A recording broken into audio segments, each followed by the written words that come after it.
welcome back to Change Wired podcast. My name is Angela Shurina. I'm your host. I'm your health mindset executive life coach 360, someone who is absolutely dedicated to learning more about unlocking, figuring out how to use more of our potential and live life with purpose.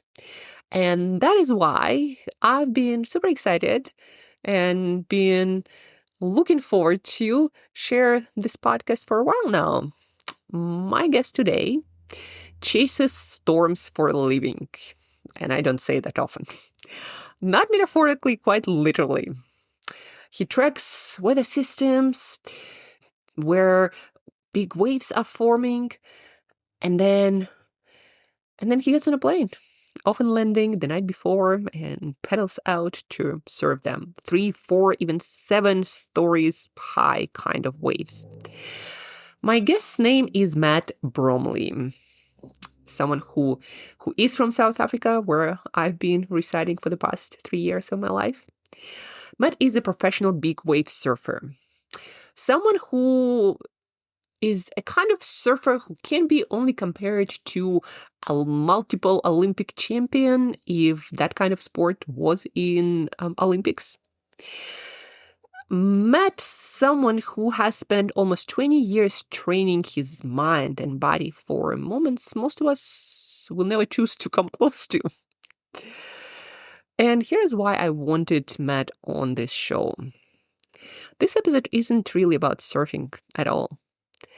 It's an episode about fear and everything that's on the other side of it, which actually, quite a lot, might be the most meaningful things. When I heard Matt speaking at one of the entrepreneur events in Cape Town, I heard this phrase, our big moments of purpose lie on the other side of our fears.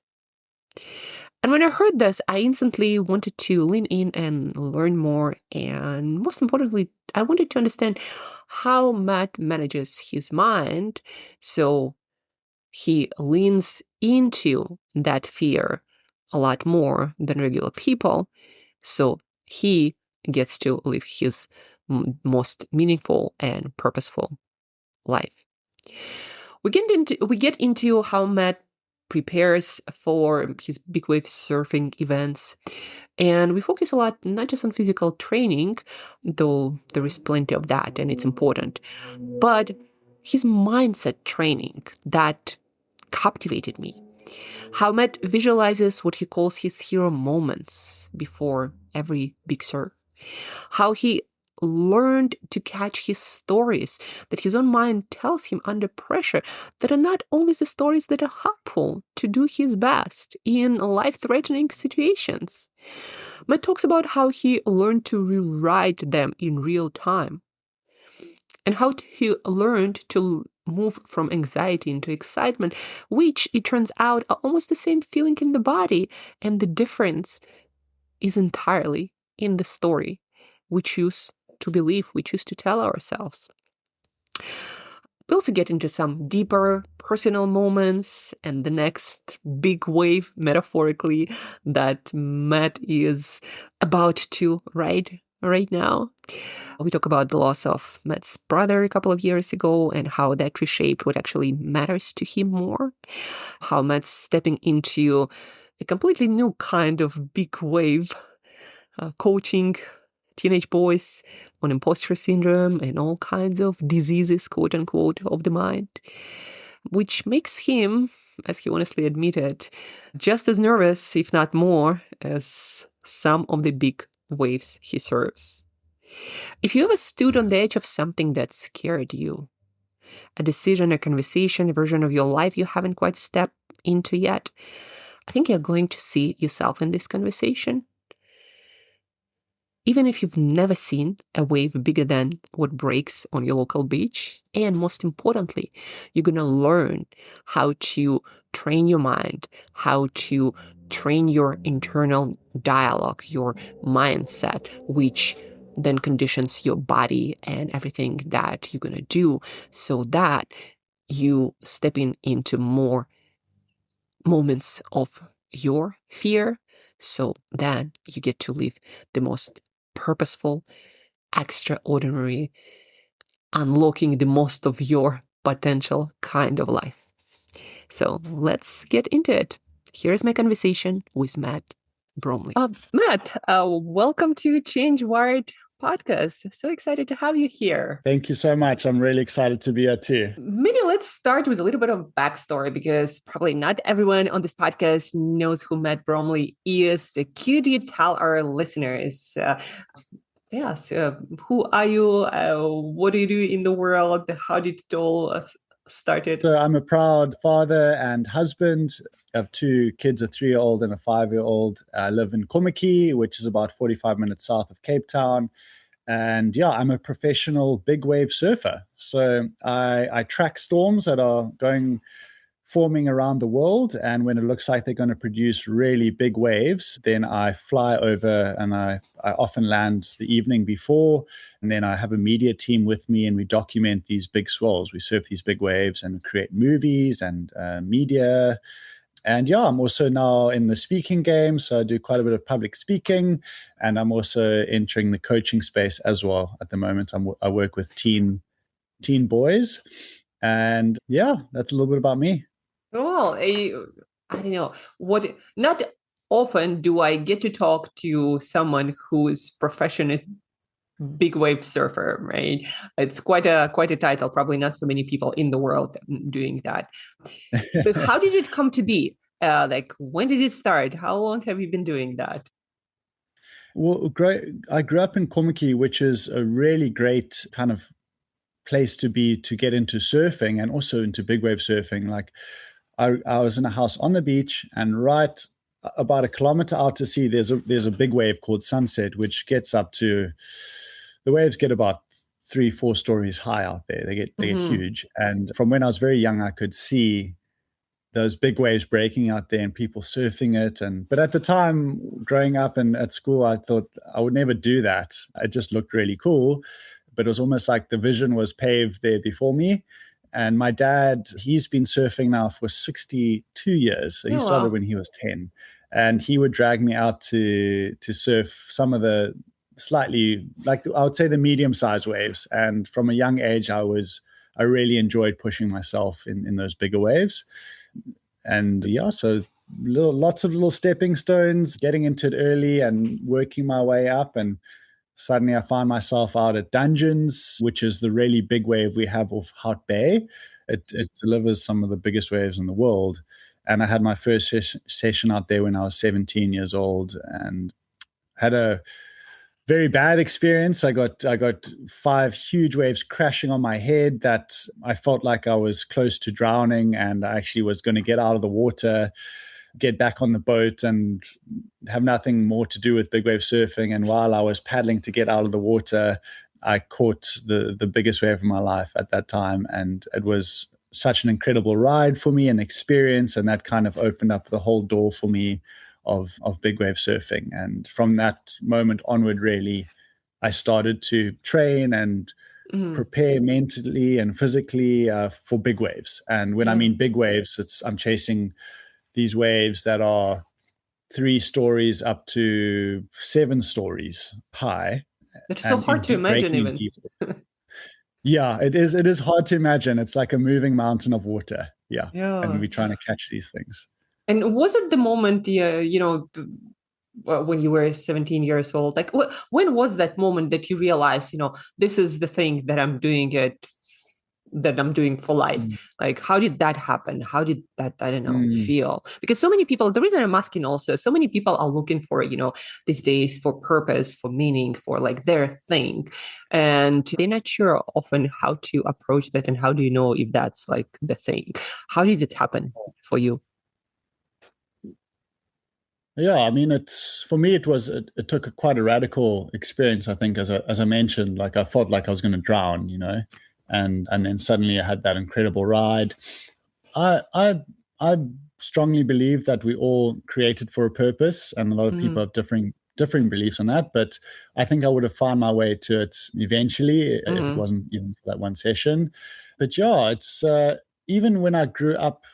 I was surfing smaller waves and competitions. It was all you were getting judged on tricks and things, and I enjoyed the surfing, but I felt like my passion wasn't really coming alive, and Mm-hmm. so I carried on searching, and then I think I really found it in big wave surfing, Mm-hmm. and yeah, I think a lot of us like our our passion. It's powerful within us, and I think a lot of the time maybe we're scared to take those steps towards finding our passion, but I Yeah. think a lot of us know what it might be, but maybe there's things that are holding us back from moving into that space. And I understand like people want security, they want the comfort of I don't, maybe even it's like a well-paying job, or consistency. But Yeah. yeah, I think a lot of us know where maybe our purpose lies, but sometimes we're scared to maybe answer the questions of how do we get there, or Yeah. what does that life look like living in that purpose. And you talk a lot about, fear. And you have this quote also that I love: our big moments of purpose lie on the other side of our fears. Right? Can you speak more about that? I guess what I'm trying to also maybe talk more about is that sometimes people think like, well, if that's my thing, I would just feel like doing that all the time. It's just Yes. going to be this joyful experience. Yeah. Can you talk to that? Yeah, why you speak Yeah. so much about fear and this like notion that Yeah. no, actually your purpose might be the scariest thing that you get to do. Sure. Yeah. Well, I mean, a good example of that is people ask me, what's your favorite wave to surf? And I always say my favorite is this wave called Jaws in Hawaii. And I don't have fun when I'm there, but it's the place that I fear the most, but also the place I've had the most fulfilling moments, most purposeful moments of my life. The waves are huge and scary, but at the same time, with that, I've found this incredible sense of purpose out there riding Mm-hmm. those big waves. And I think that we're called to live a life that's really big. And in order to step into that life, we have to stretch ourselves. And as you mentioned, it's not going to just be like, oh, I feel like doing this. It's going to be fun and I'm going to enjoy it. It's not, it's really not like that. I found time and time again, I have to stretch myself. I have to encounter fear. And I've been Mm-hmm. surfing big waves for almost 20 years, and I still get really scared every time there's big waves coming. And I have to face fear. I have to grapple with it. I have to Mm-hmm. try and move through the anxiety. Like one of the things I talk about, moving from Yeah. anxiety into excitement.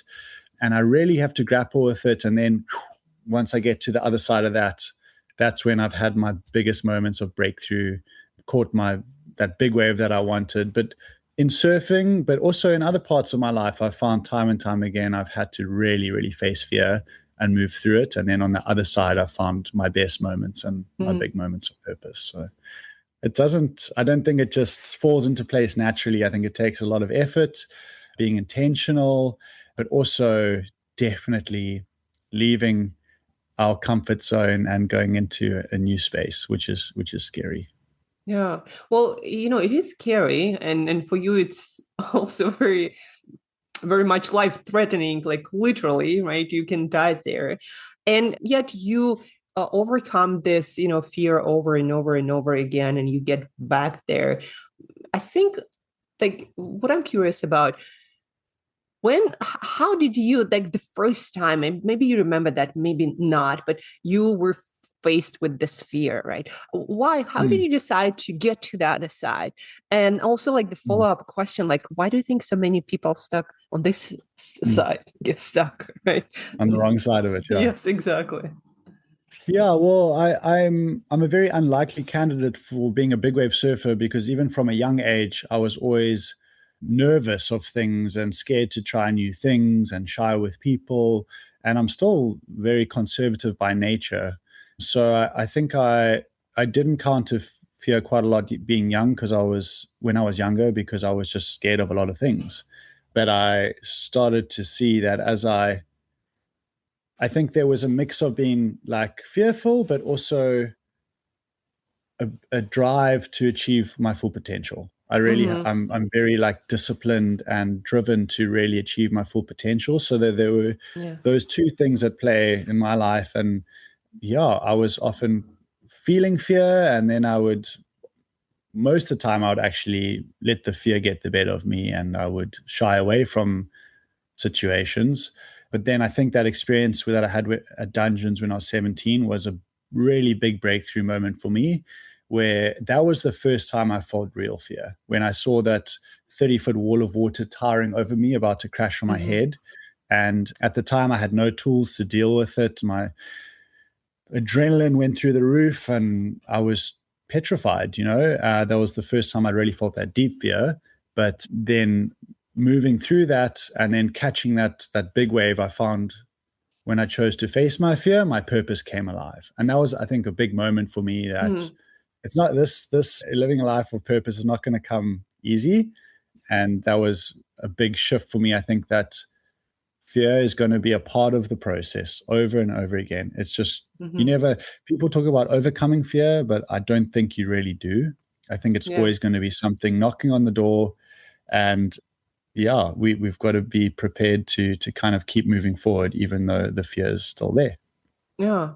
And, speaking of the process and the tools, in your talks that I attended one of them, you speak a lot about, strategies that you learn, that you follow, that you use to overcome that fear, to lean into that and to get on the other side of it, right? Can you share with people some of those strategies, maybe your whole process on that? Okay, how do you deal with fear these days so it doesn't stop you and it doesn't Mm, sort of shrink your or worsen your performance, but instead like mm, enhances you and maybe opens up the opportunity mm, to fulfill your purpose and do your best. mm.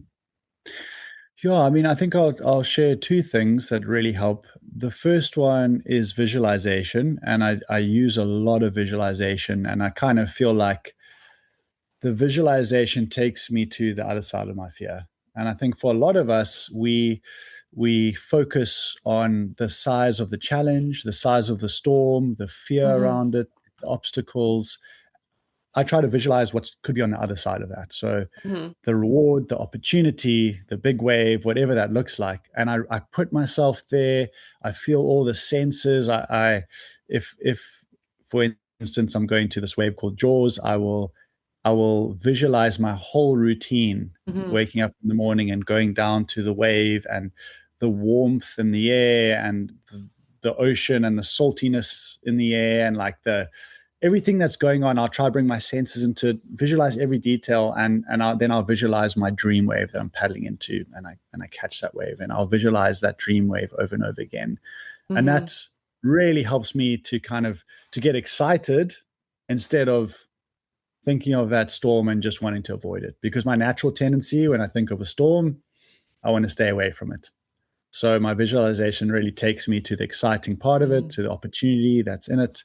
And yeah, that for me has been very helpful. So I call that visualizing my hero moment. And I think Mm-hmm. we would all kind of have some sort of hero moment that we can visualize in whatever we're doing. And then yeah, the other thing that I do is I really try to be aware of the stories that I'm telling myself in my head Mm-hmm. and my internal dialogue.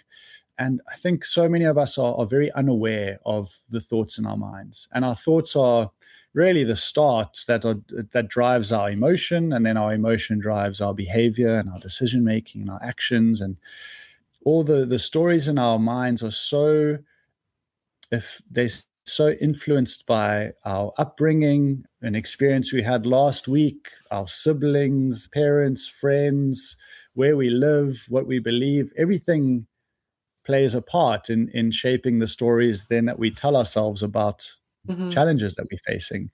And I think if we're unaware of the stories we're telling ourselves, those stories might be totally wrong. And a lot of the time, the stories we're telling ourselves about situations are actually not true. Yeah. And it's often the worst case scenario that could happen. Humans are naturally very biased to I mean, our instinct is trying to keep us alive, so any kind of threat really gets emphasized and that becomes the focus, right? Because Yeah. our body wants to keep us safe, our mind wants to keep us safe, but the chances are a lot of the time those stories are not going to happen. So being aware of the stories in my mind and trying to reframe that story into a positive story. So for instance, it might look like I might be telling myself, I can't do this. The waves are going to be too big for me. I shouldn't be here. And then Hmm. I have to reframe that, and I'll say, actually, I was born for this and I've trained for this and I'm ready for these big waves that are coming. So every thought that comes in, I'll try, by being aware of it, I can catch it and then I can reframe it into a positive thought. And I'm really trying to move from a state that of anxiety, which is my normal Yeah. place where I live in the face of a challenge, and move into excitement. And I found that excitement is, for me, it's the best mood, the best emotion for performance. So I try and build excitement before a big challenge. Yes. And excitement, and I guess what I'm hearing also approach, not avoid kind of emotion. And I often find myself like in a matter of seconds, if I decide to like take action and decide I'm excited, I'm getting into that, my mind immediately starts like creating solutions and ideas about how to best approach it, right? Let's say public speaking, okay, how can I engage the Mm. audience? Like, where should I look? Like, understand. Whereas when I'm Mm. sort of doubting and anxiety and thinking about what can go wrong, my mind is like, okay, how can I get back to safety as fast as possible, right? Which is not really Yeah. helpful. And we want to just avoid that whole situation entirely when we think like that, right? Yeah, I guess what I'm trying to say is like the mind, it's it's going to be on your team depending on what sort of you choose to focus on. Like, let's say I'm Yes. deciding I'm in goal mode and it's time to take action. So the mind will figure out the best way to prepare you for that. And if you're still Mm-hmm. choosing sort of or leaving an option of not doing that, that's where the mind, okay, let's stay in the comfort zone. Let's save the energy. Let's save our, I don't know, Yeah. well-being, resources, and comfort. Yeah. Just on that topic, like I used to think that my mind would naturally try and prepare me for Yeah. scary situations or for big challenges, but I found that my mind is actually not preparing me, but it's trying to keep me away from storms and challenges, which are often the Yeah. very things that we need in our lives to grow. So even though I used to approach a storm and I would hope that I wouldn't take note of what's going on in my mind.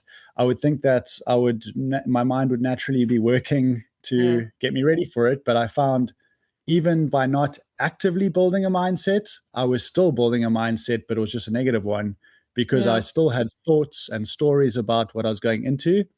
And there was a mindset being built, which was not good for me.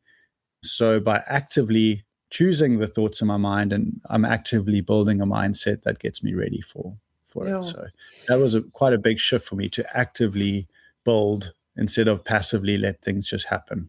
I guess what I'm hearing is you became really aware of that the stories that you have in your head, they're not you. They're like, just stories that come up for whichever Mm, reason, as you mentioned, because of your life experience or somebody told you something, etc. And but it's not like the whole you and yeah, the essence of you. And then the second thing I'm hearing is you realized at some point, hey, there is a choice. What stories do I focus on? What stories do I keep? What stories do I allow to sort of linger? And sure. yeah, the choices. And those stories also, they build neural pathways in our head, in our minds. So we whatever stories we are running through our head over and over again, that's the highway that's built up in our brain. So that can also, if we have a lot of negative self-talk or a negative outlook on facing challenges, there would be a lot of work that needs to be done in our minds to try and build new neural pathways Yeah. towards like a positive outlook. Yeah, I always, it helps me to visualize those things as well. Like when I think of any thought pattern that I don't want to have in my mind, I always think about it like sort of a muscle that you build. And if you flex it all the time, it's going to get stronger. And if you don't do anything with that, it's going to get weaker and weaker and weaker. And yeah, whenever I'm trying to change anything in my mind that I don't like, that doesn't serve me, I'm always like, imagine, okay, this is my workout. That's a Which good muscle way. do I want to flex? Yeah, Uh, that's a good way to think about it. Yeah. the, one other thing that I'm curious about, because I read a lot about that, is using negative visualization to prepare yourself for, challenging moments, or when things go Mm. wrong, or, when things don't sort of, the outcomes are not the best you hoped for. Like, do you do any sort of that kind of visualization? Mm. Meaning going through the moments, well, I don't know, things go wrong, and how you deal with that if that happens, Mhm. which they say helps to sort of deal with stress, because then you're ready for anything. Mhm. So I I visualize all the bad stuff long before the event. So while I'm training, while I'm say if I'm in the swimming pool and I'm training for being held under the water, I visualize that whole experience of being held under by a big wave, and it's really not a Mm, nice place to be. can Feels like imagine. you're in a washing machine, and your limbs feel like they're going to get ripped off, and it's not a nice place to be. So I visualize that in my training, and I take myself to those places that I don't want to be. Mm, But then once I see the storm or the event approaching, I will try to only visualize my hero moment, mhm. because I don't know if this might just be a personal thing, but I need as much confidence and positivity that I can get. And as soon as I visualize bad stuff happening, worst case scenario, that is not good for me. So as long as I'm prepared for the things that can go Yeah, wrong, and that preparation has to take place long before, yeah. I'm prepared for it, but then I want to be in the most confident space I can be in. So I only visualize my hero moment leading up to it. Yeah, but good, I think it's good to talk about that. And I think we don't talk enough about those, also visualizing and preparing for negative moments, which I believe actually one of the biggest parts of being able to then do our best and approach those challenging situations. Like, I remember listening something about, I think his name is Michael Phelps, who's like a swimming Olympic champion, and that he visualized every and trained for every single thing that can go wrong, like water getting Mm. under his glasses, or like something else. And actually, at the one of the events, water did get into his glasses, and he had to like Mm. deal with that, and he Sure. still won the medal, right? Yeah. And Yeah. from my personal experience also, whenever I'm about to like do public speaking or something, if I know that I can still do the thing without my slides when microphone is Mm. off, and that actually did happen, my clicker not working, etc., when I Sure. know that I still can do that, like that's where I'm in my flow. I'm like, whatever, whatever Yeah. happens, I'll survive this thing. uh Sure. No, I think it's great to prepare for those, but again, I would say those that needs to be covered long in advance, yeah. because I I feel like we all humans are kind of tending towards that we have self critics and negativity bias, and I feel like in the at least in the days leading up to whatever we're going to be doing, that building a positive mindset is I found has been very very important. But Yes. sure, be prepared for the worst, 100%, but do it Yeah. long in advance. Well, but being prepared, by the way, can you also maybe tell us, tell the listeners about your preparation, not just the visualization, but you probably do a lot in terms of, and I remember in your talk you mentioned some of it, do a lot in terms of like physical preparation, and learning how to control your biology, so you could again show up as Mm, your best on that wave. mhm. Like, can you speak more towards that, so people also, like, it's not like you decided to jump on a wave and it all worked Yeah. out from there. Yeah. So I kind of have these non-negotiables of preparation, which is my physical training and my breath work. So, for instance, on that part, I would say things like some of the things I do, I'll get in the swimming pool. I do sprints swimming to get my heart racing to mimic the adrenaline that I have Mm, in the big wave environment. And then I'll swim under the water for the length of a long hold down. So, how long that wave might hold me down at the longest. And while I'm swimming under the water, I visualize being pushed down into the darkness. I take myself through all the uncomfortable feelings of mm, really needing to breathe, my chest burning, my heart racing, but I can't breathe until the wave lets me up. I take myself to those places over and over again so that when it happens in real life, I don't panic. yeah. So, yeah, breath work, physical training, that's one part of it. My making sure all of my equipment is, I can trust it. Like I work with my surfboard shapers, and we've got an inflation vest when we surf big waves, so I can pull a cartridge and I pull a tag and it punctures a cartridge of compressed air and it will inflate around my body with air. Mm-hmm. Making sure all my equipment is ready. Some of the things in my mind that I talked about, visualization, self-talk, those are very important. And then also some of the things I do is I analyze the storms that are coming. Mm-hmm. So even a storm would seem like something that's so unpredictable, but there are patterns, and I compare the storms that I'm seeing to past storms, and I look at the numbers, I look at the energy, the swell heights, the direction of the swell, the wind, the tides, the dangers at each place that I'm going to. I even know, for instance, when I surf out of dungeons out here, it's just out my window here, I know exactly which part of the hill and which bush on the mountain I'm going to line up with. That tells me how far left and right I am while I'm out there in the ocean. And I look sideways and I line up the slope of the hill and the other mountains behind it at Fishhook. And I know exactly how far out to sea I am. So I really try to build this whole foundation of Mm-hmm. readiness that I ask myself, am I storm ready or am I not? And Yeah. I try to have all these non-negotiables in place before I go into that storm. Yeah, I guess it's also very important to learn about that because in different pursuits with a lot of unknowns and a lot of uncertainties, sometimes it feels or looks like from the outside that it's just, you sort of hoping for luck. But actually, yes, luck is always, a factor, but also a lot of preparation and thinking and analysis goes into that. So you actually succeed more often than not, and you know, get out of it alive. Yeah, Right, yeah, right. 100%. And when we prepared, our minds work so much better. We have that underlying confidence. We almost feel like we deserve to succeed. If sometimes when we're not prepared, we just honestly feel like we don't deserve it, and that can be so undercutting as well to our performance. So I really feel like all of the preparation is really to get my mind in the right place to go and perform.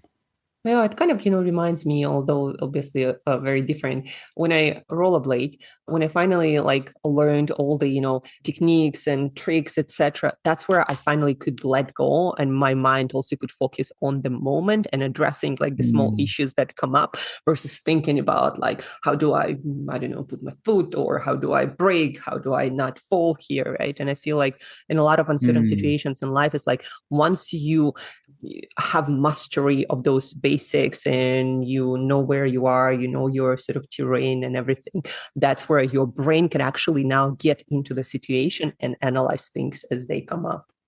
sure. Yeah. And I think that is a very important point. Like all of the other stuff becomes maybe second nature. You can even enjoy the moment a lot more. You can Yeah. absorb all the things going on. And then also when things go wrong, you can remain calm and you can make good decisions, right? You can Yeah. adapt and change as you need because you prepared. Oh. And yeah, I've always felt like the more prepared I am, the more grit I have. So I have so much more resilience as well when things go wrong. If I'm prepared, Yeah. that really helps a lot to be able to bounce back quicker as well. Yeah, I guess, as they say also, if you want to feel less fear in any situation, you want to just run through it, prepare, and go through the experience as much as possible. So then that like whole experience becomes more of like, as you said, second nature and something Sure. that where you can feel almost like you're doing something out of habit, not just reacting on Mm, the spot. yeah, for sure. Matt, like besides obviously surfing, you do a lot of work that you already mentioned in terms of trying to send a certain message into the world, right? You do speaking now. You start doing coaching, and then you have a movie Over the Edge. Like, what's for you in doing all of this work? What are you trying to get into the world? Like, what's the message? What do you want people to sort of maybe do more of because of your work? Mm. Oh, it's a good question. I think that I'm trying to encourage people. One of the main messages that I also tell my boys is, like, my son will say, I'm scared, but I did it anyway. Mm. So yeah, to really like take heart and have courage. And I think that nothing great or big will come to us unless we are willing to stretch ourselves. That fear is a part of the process, and Mm. if we want to do something significant, we really do have to put ourselves out there. We have to take risks, and Mhm. hopefully those are good risks. I think things like preparation and experience help us to decide when it's a good risk to take. But yeah, we really do. I believe we're all born with gifts, with talents, and that we should be using those to do something amazing with them. Whether we're doing something inspiring ourselves or we're using that to help other people, yeah, it's so important that we're proactive with. Life is so short, and it's so important to go big, I think. Yeah, Go big and surf your big waves, as the yeah. approach, instead of We avoiding them. all we all have big waves in our lives, and I think we kind of all know what those are. So Yeah. yeah, just an encouragement to surf your big wave, whatever that looks like.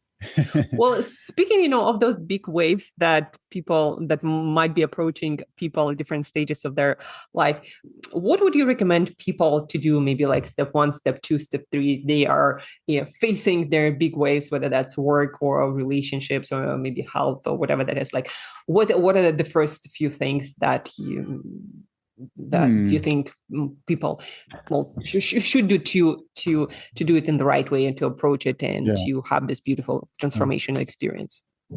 Yeah. Yeah. I think that a good starting point is to be prepared.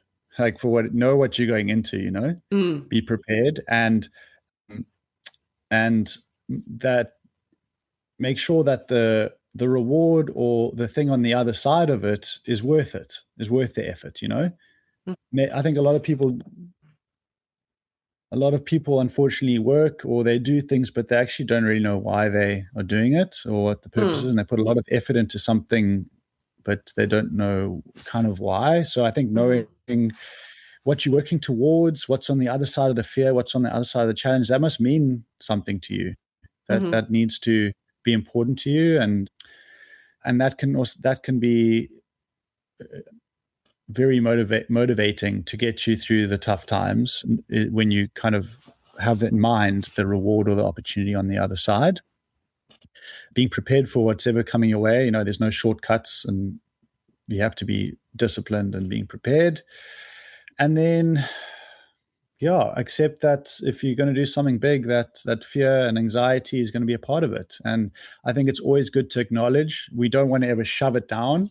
Acknowledge that it's there, feel all the feelings, be present with it, but then also acknowledge that that's not you, and you can let that pass like a cloud moving through the air, and you can reframe it into and build excitement in the face of it. Yeah, yeah, whatever you're facing. Yeah, yeah, I hope that kind of helps a little bit. I was a bit all yeah. over the place, But no, still, no, understanding, the reason why you're doing that. So, it's yeah, worth it because it's a huge factor. Then being prepared, knowing what you're getting yourself into. And are you prepared? Are you ready? Right? You're not yeah, like going to be surfing 7-story building tall waves without preparation. Like, that's not the thing. sure, yeah, And, and then, yeah, mm, accepting the fear as the thing that's going to show up and you're going to need to deal with that. And maybe mm, figuring out how you're going to deal with that when it shows up. sure. And also just thinking on that, I think a lot of people will often feel a bit stuck or overwhelmed when they're thinking of a big thing that they want to do, but taking those first little steps towards it's also Mm, very important. Like, I've had many moments when, I mean, that one story I spoke about in my talk when you were listening is, I was crying, I was so fearful and overwhelmed, but I traveled all the way to Hawaii for these huge waves, but I was so scared.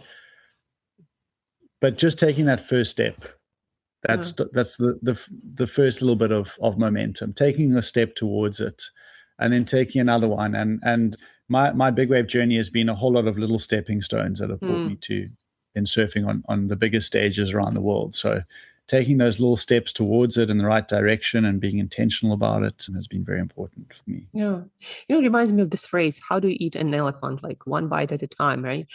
And it also Mm, reminds me of one story, like a client recently told me about how she was afraid to let go of certain like operations in her company that she spent so much time building. And when I told her, well, you don't need to do like just one big chunk at, all at once. Just if you do it step by step, like, giving mm, one task, then another task to a person and seeing how they handle it. So I feel like a lot of big things in life, if we just approach them like one small step at a time, they also actually mm. trigger a lot less fear. I feel Sure. like, okay, I'm just doing this step, I don't know, preparing presentation for the talk. I'm just practicing, Yeah. this in front of the mirror. When you like do it one step at a time, it's often like what I found a lot less scary. Yeah, I think it makes a huge difference because our brains naturally want to fly to the end and see the whole picture. And woof, it's a massive mountain to climb and it's overwhelming. Yeah. But yeah, taking those little steps. Yeah, so good. Well, it was, speaking of big waves moments in our lives, in our careers, what's the next big wave for you? What's the next sort of scary thing that you're working on? Well, in a more like literal sense, there's some. I think at the end of the year in Hawaii, there's going to be some really big waves because everyone's talking about this El Nino that's Mm, forming, and they're saying some people are saying it's going to be the strongest El Nino recorded in like 100 years. And the last time we had a really strong El Nino, we had the best season in Hawaii in big wave surf history. And that was in 2016. And so, yeah, I'm kind of mentally preparing and getting my boards ready for like riding, hopefully, the biggest wave of my life at the end of the year. And it is quite a terrifying thought, but if it does come, I want to be ready for it. So that's kind of next on my horizon.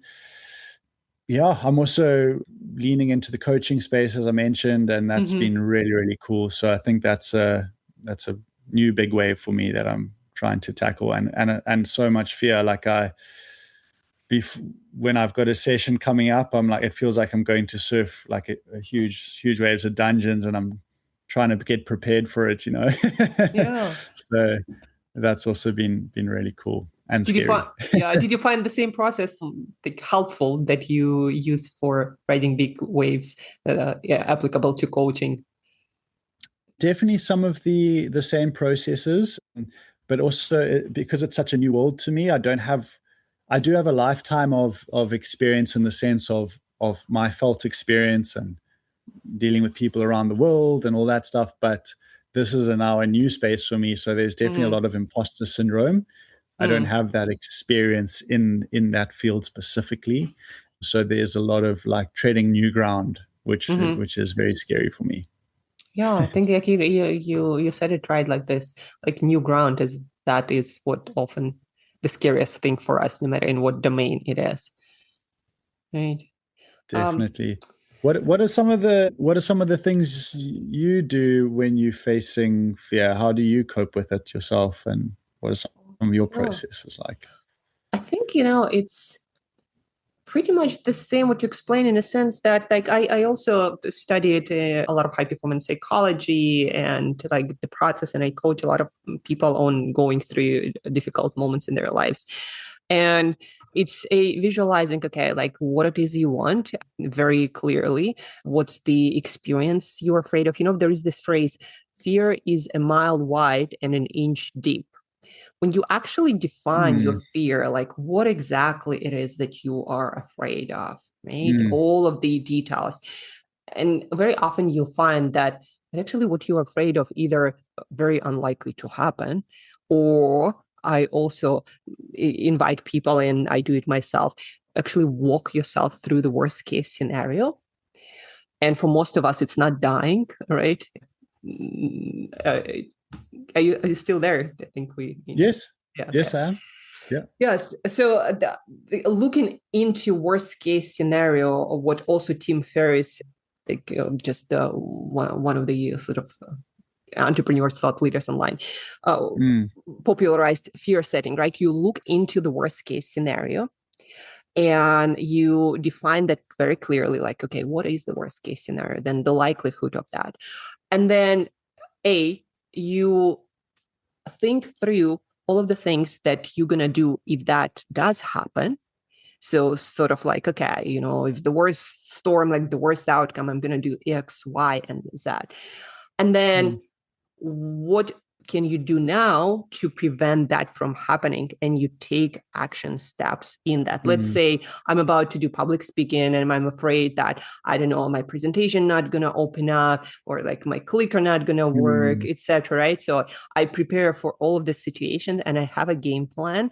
And once I'm ready for all of that, and I also realize, even if it's the worst case scenario, right, and I'll still be able to do most of the things. It's not that scary, and I have the solution. And after that, I'm not that scared, because, like, what are you afraid of? Like, for most of us, again, it's not your experience. We are not like, riding waves, and we're not about to be killed. And so it's, a situation that is much easier to handle. But yes, you sort of want to visualize that whole process with the worst in the case scenario. You want to prepare for everything that you can. And then I think, as you mentioned, a couple of other things, like your why. What's the reason why you want to do that? Like the importance of that, like what's in it for you, to give you like the motivation and the energy and the excitement, right? What are you trying to create?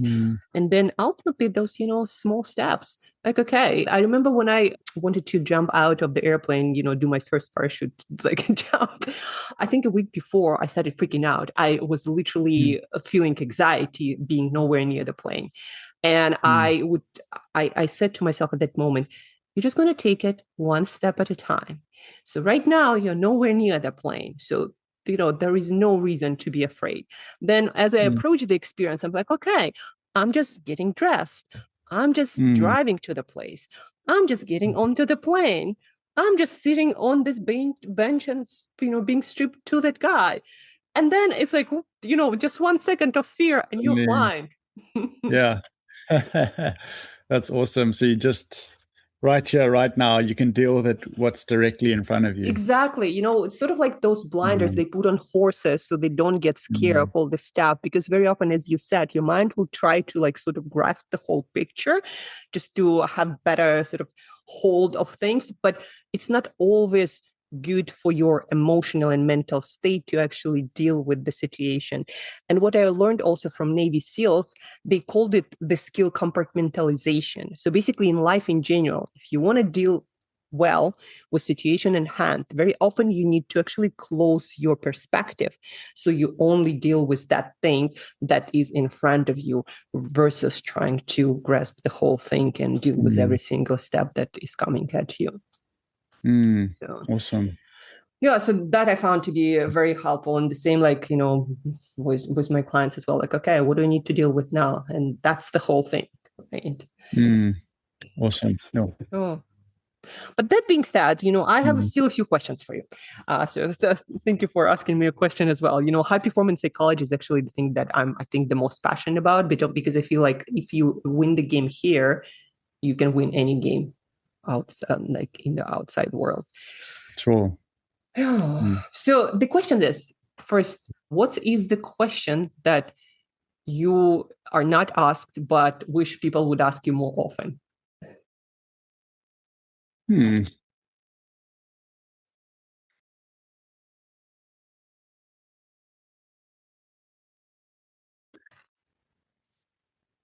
Maybe it's along the lines of like,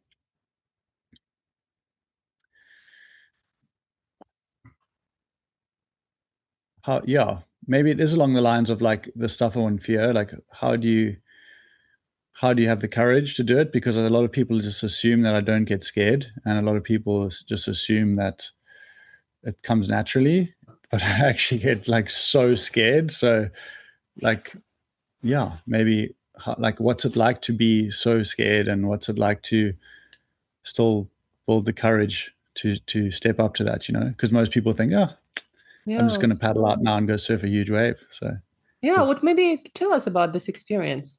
Like, how does it feel from the inside? Oh, try to be that scared, to have that fear that's probably quite strong, go, speaking of Yeah. what you do, and still do it, being able to do Yeah. what you do. Well, yeah. So I have all of these things that kind of get me to a place: the preparation, the visualization, the self talk, all of the past experience and everything. But then there's still a big gap that I would take this leap of faith. And yeah, for me, I pray, and I Mm, really feel like God helps me a lot. Like He meets me very, very powerfully. And yeah, when I'm feeling super vulnerable and I just need extra, need extra faith. So yeah, but it's also it's so uncomfortable being in those places, and but I think it's also just it's so important for us as humans to be in those vulnerable moments, and it's just so real. hmm. And yeah, you can almost feel yourself kind of growing in that while you experiencing it, those moments where you're just touching the edge of your potential, or the fear is just so overwhelming, but you're Yeah, still able to like know that there's a purpose in this. yeah, Like, yeah, just going back to that one experience when I was sitting in my tent about to go surf like 60-foot waves in Hawaii, and it was still dark outside, and I could hear the waves thundering 10 kilometers away at Jaws. Like, I knew there were huge waves waiting for me. When the sun came up, I needed to go down there and surf these huge waves. And I just was so terrified and jet lagged and surrounded by so much vulnerability. But I also realized, like my one friend told me, it's a privilege to feel pressure. And yeah, I guess that's really where the diamonds are made, right? And I just felt like in that moment, in that vulnerability, I thought this is like exactly where I'm supposed to be, and this is what I yeah. actually need right now, is to just be so stretched, but surging forward. I'm taking the steps, and I'm still going to go do this thing. Yeah, it Hmm. was like actually a privilege to go through that and then reflect on it, how amazing that experience was. And I think that a lot of us, we don't take ourselves to those places where we're super super stretched. Like Yeah, maybe we overworked in another sense, but and overwhelmed with life, but I think we often don't take ourselves to the edge of our potential within our passion. yeah. It's a very special place to go to, where we're really really stretched. Yeah, I guess what I'm hearing is you able to overcome that because what you feel on the other side, and I feel like what hooks you is that sense of being the most alive and on purpose and being like this in the right place at the right time and doing exactly what you're meant for. Uh, Yeah, yeah, yeah, and that potential that's I can great. so relate. It's the mission of my life is to help people to unlock more of their potential. And what drives me personally Mm, is like that feeling of tapping into that a little bit more mm, with every, I don't know, fearful experience that I choose to take on. But that's that's like amazing. where you feel the most alive. I can so relate to that. Um, Cool. Yeah. but another, question that I wanted to ask you, given again what you do and what you've been through, and you're so young still, like, do you ever think about sort of the end of your life or the ultimate vision of your life? Or let's say you're 90, what is good life for you from that point Mm, of view? You're looking back mm. at all your experiences that you're still to go through. Like, what do you think needs to be there for you to say, hey, I lived a good life? Yeah, I do actually. My brother passed away 2 years ago, and that was like quite a big wake up of how short life can be and how precious life is. And yeah, when you come so close to death, it really does make you think a lot about what you want to do with your life. Mm-hmm. The first things that it really encouraged me to do was actually not performance and surfing, but more just like to have good relationships with my family and my wife and my kids and my friends. So that was Mm. like a really important thing for me, was like if there's I think that our relationships in life are the most important things. And yeah, I always say, for me in my life, God first, family second, surfing third.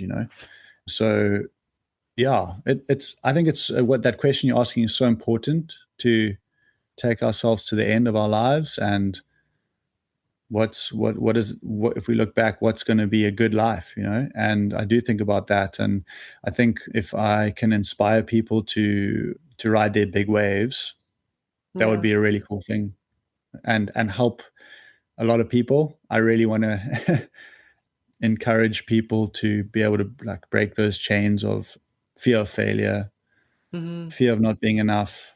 Because when I was younger, I would often surf to not fall off my board. I would surf to not fail people's expectations. And there was this radical ceiling on my performance. I should have been surfing and shining, but I was surfing down here. And because I was gripped by this fear of what other people thought of me. And yeah, I think there's a scripture that says that the devil comes to steal, kill, and destroy, but I've come that they may have life and life to the full. And I feel like fear is something that robs us of so much in our lives. And if I could help people to look in and shine a bit of light into that fear and help them to Yeah.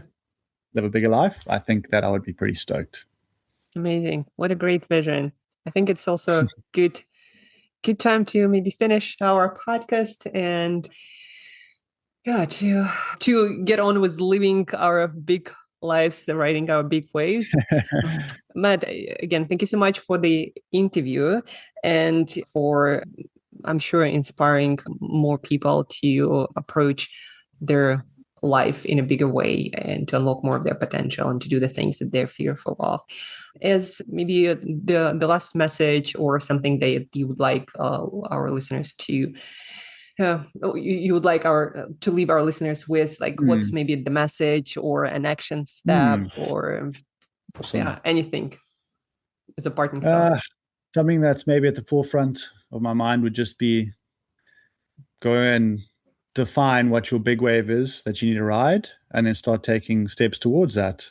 And that'll help you to, yeah, like riding that big wave is probably what's going to really give you that sense of purpose. So, yeah, Yeah, what make you is come it alive. for you? Yeah. No, Yeah, what a good question to finish with. Well, and the very last question is, where do you want people to go to connect with your message, to learn more about your work, to follow your journey? What are the best places that we'll link in show thank notes? you. I Most of my media goes out through my Instagram, so it's Matt Hmm. Bromley Surf. And I also have a YouTube channel, which is also Matt Bromley Surf. So that's probably a place where you can see everything that's going on. Amazing. Yeah, and we'll link that in the show notes. And thank you so much again, Matt, for Okay. inspiring so many people again to live bigger lives and discover more of their purpose on the other side of fear. Thank you. Thank you, Angela. It was great to chat.